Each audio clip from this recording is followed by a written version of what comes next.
Okay, so I've been getting a lot of questions about how exactly to do intermittent fasting, which is shorten your window of eating by a certain amount of hours. Normally we go to sleep, we sleep for 8 hours, we wake up, and usually we've all been trained to grab something to eat because we've all been conditioned to think like, oh, well, breakfast is the most important meal of the day. You gotta eat something, you gotta eat something to fuel your entire day or you're just gonna like keel over. Listen. This is how you do intermittent fasting, and really this is how you should look at it. You're gonna wanna start off slow. Start off like at a good 12-hour fast, 12-hour feeding window, right? So if you wake up, let's say you wake up around 8 a.m., instead of eating right away at 8 a.m., you're gonna push that back and say, let me push it back till 10 a.m., right?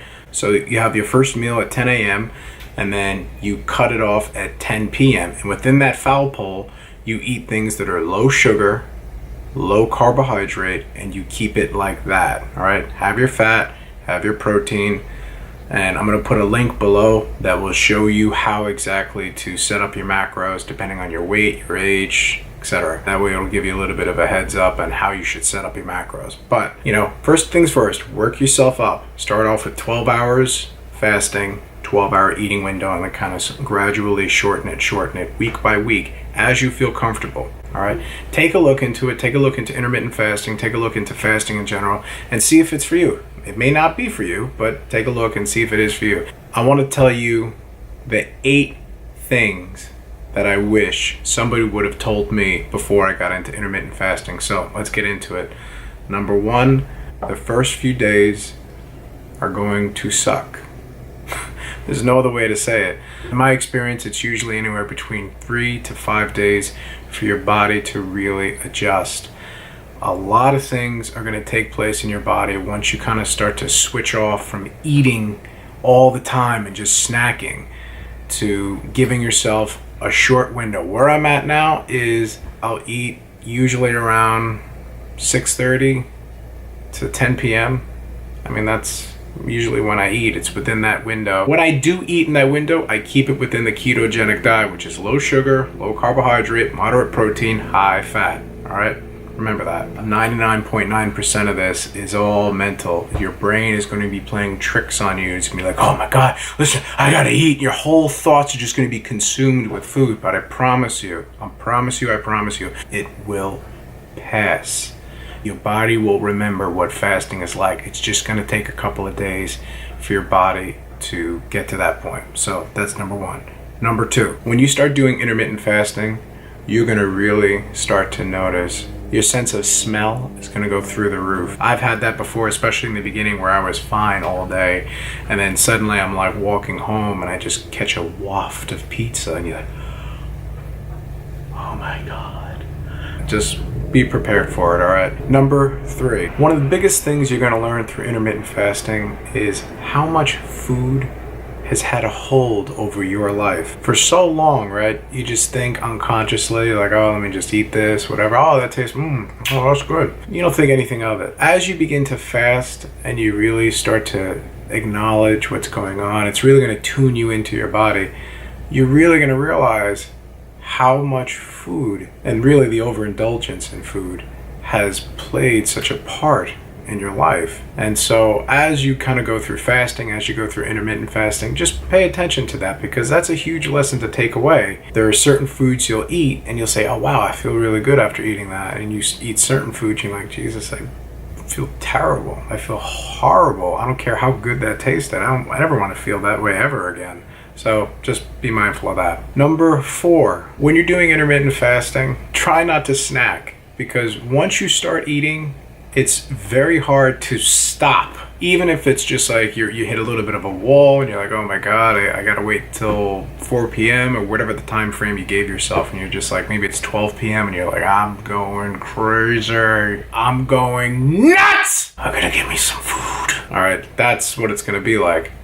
So try to push it as long as you can. If you can't push it any longer, obviously take a moment to have your meal. But what I would say is that really try to avoid snacking, because if you're doing intermittent fasting and you're like, oh great, I'll just, whatever, I'll just have a little strawberry. And that'll be fine. That's not how it works. Once you open up those floodgates, all right, your whole body is just like, all right, let's get some food going here, yeah! It's not a good idea to do that. So try not to snack and just try to stay the course. Whatever your window is, just try to stay that course. Number 5, after intermittent fasting, and I'm talking about just for a few days, one of the big things I realized is that it took so little to fill me up. This is pretty much how your day is going to go. When you really get good at it, you're going to go through your day and then you're going to sit down to eat.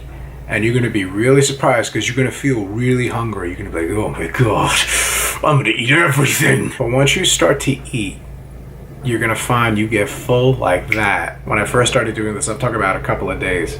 I sat down and I'm like, okay, I'm going to have my steak. And I had a salad. I had the steak, could barely eat half the salad. And I took maybe 2 spoonfuls of the mashed cauliflower. And I was done. And it's because, like anything else, your stomach is a muscle and it will shrink. That's one of the huge benefits of intermittent fasting, is that you just feel fuller quicker. Also keep in mind that fat does fill you up. It just seems on the outside looking in, you're like, oh my God, I can't believe you're only eating that much. But just listen to your body, you feel full. And that is the secret. I'm going to tell you why. Because the next day, you're not going to want to eat when you get up in the morning because fat fills you up longer. So when you wake up in the morning, you're still going to be full from that ribeye or that chicken or the cheese you had or the butter that it was cooked in, whatever. That stuff is going to fill you up and keep you full until the next day. Your body learns not to eat as much. Number 6, everybody's a fucking expert. That's going to happen. When I was 265 pounds, nobody said anything to me. Nothing. I'm serious. Nobody said anything. Nobody said like, hey man, you're starting to get a little big. I'm kind of worried about you. I can't tell you how many people messed with me once I dropped weight. And now that I'm down like 52 pounds, I'm going to tell you some of the things I've heard. But you know, you're just starving yourself. You know that, right? That was said by one of my skinny friends who's never been fat. I've heard, listen, you need to eat like every 3 hours. Otherwise, you're just going to like keel over. This was said by one of my fat friends who's never been skinny. And then I've heard, you know, you're getting so skinny so fast. Aren't you worried about your heart? That was said by a relative who I haven't seen in a very long time. Alright? Now, these people may not realize that they're undermining you. They probably come from the best of intentions, but just be mindful of it. As you begin to drop, you're going to start to get a little bit of shit. People can suck sometimes, alright? Just kind of look past it and just stay the course, all right? Don't let anybody derail you. Number 7. One of the other things you're going to notice through intermittent fasting is that food tastes sweeter. I noticed this maybe a few months into it, where I took a bite of celery and I realized how sweet it tasted to me. But it does make sense, because if you constantly have been desensitizing your body over and over again by just constantly bombarding it with sugar, your body just becomes desensitized to it. Once you reduce sugar, once you reduce your carbohydrates, you're gonna notice that after a certain period of time, food really tastes sweet. Like, I notice it now even in broccoli sometimes when I'm eating it. Like, there's a sweetness to it that I just didn't notice before. And something else is like when you do have those cheat days, which you should have.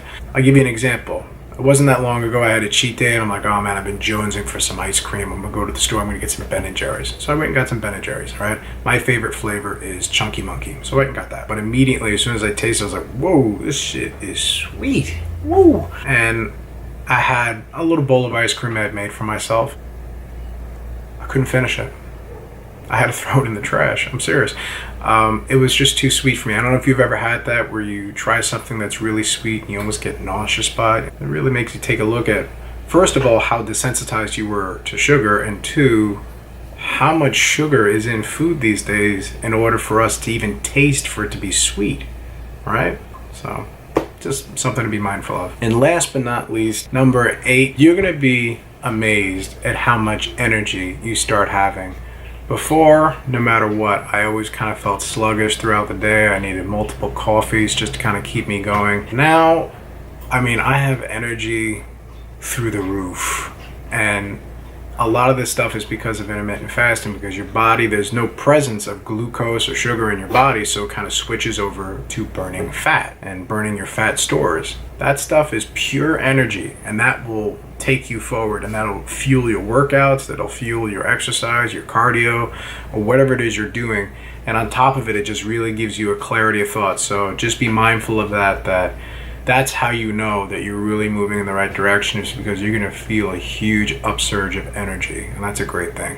Listen, thank you guys so much. I really appreciate you coming along with me on this journey. If you'd like to know more, you can check out my Ketoferretti. I have all my food recipes there. And if you're struggling, if you're out there and you're trying to lose weight, I want you to check this out right here.